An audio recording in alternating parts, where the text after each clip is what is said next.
ప్రముఖ దివంగత న్యాయవాది శ్రీ హరిదాసు శివప్రసాద్ గారి జయంతి సందర్భంగా ఈరోజు ఉదయం స్థానిక రైల్వే స్టేషన్ దగ్గర గల శ్రీ శివలింగేశ్వర స్వామి భక్త బృందం సేవా సమితి ప్రాంగణమునందు పేదలకు వారి సోదరుడు ప్రముఖ న్యాయవాది శ్రీ హరిదాసు గౌరీశంకర్ ఆధ్వర్యంలో అన్నదాన కార్యక్రమం నిర్వహించడం జరిగింది. ఈ కార్యక్రమానికి గాను ముఖ్య అతిథులుగా దేవి నర్సింగ్ హోమ్ నుంచి ప్రముఖ డాక్టర్ కొత్త రవికిరణ్ గారు విచ్చేసి అన్నదాన కార్యక్రమాన్ని ప్రారంభించినారు. అలాగే మరొక అతిథి ప్రముఖ న్యాయవాది దంతాల కిరణ్ కుమార్ గారు మాట్లాడుతూ ఎంతో మంది పేదలకు ఉచితంగా న్యాయ సలహాలు ఇవ్వడమే కాకుండా డబ్బులు ఆశించకుండా ఎన్నో కేసులు వాదించిన మంచి వ్యక్తి అని, అలాగే రాజకీయాలలో కూడా తెనాలిలో ఎంతో చురుగ్గా పాల్గొంటూ తనకంటూ ఒక ప్రత్యేకతను సంతరించుకొని తెనాలిలో శివన్నగా సుపరిచితమై వ్యక్తి అని ఆయన కొనియాడారు. అంతేకాకుండా ఆయన మరికొంతకాలం బ్రతికి ఉంటే నిరుపేదలకు అండగా ఉండేవారని, ఆయన మన మధ్య లేకపోవడం చాలా దురదృష్టకరమని తెలియజేశారు.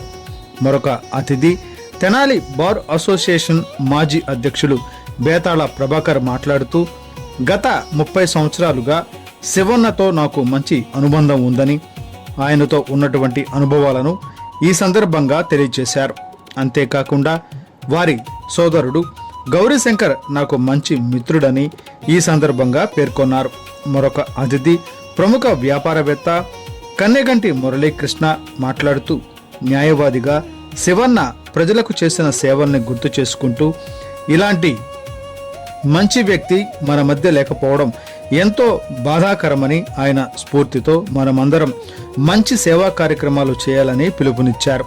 ఇంకా ఈ కార్యక్రమంలో రాష్ట్ర జనసేన పార్టీ నాయకులు బండారు రవికాంత్ గారు, జనసేన పార్టీ సీనియర్ నాయకులు దొడ్డక ఆదినారాయణ, జనసేన పార్టీ వీర మహిళ కమ్మెల రజనీ గారు, తెనాలి బార్ అసోసియేషన్ అధ్యక్షులు Indupalli Rajaram garu, urban bank director Bachchu Srinivas, Mattupalli Gopalakrishna, Janasena నాయకులు అడపాల నాగేశ్వరరావు, వెలిశెట్టి శరత్ కుమార్, మైలా బన్ను, జొన్న యేసుబాబు, బండారు రవికాంత్, గురుశెట్టి శ్రీనివాస్, తోట వంశీకృష్ణ, బండారు మధు, యార్లగడ్డ రవి, కొండూరు శివయ్య, ఈశ్వర్ తదితరులు ఈ కార్యక్రమంలో పాల్గొన్నారు.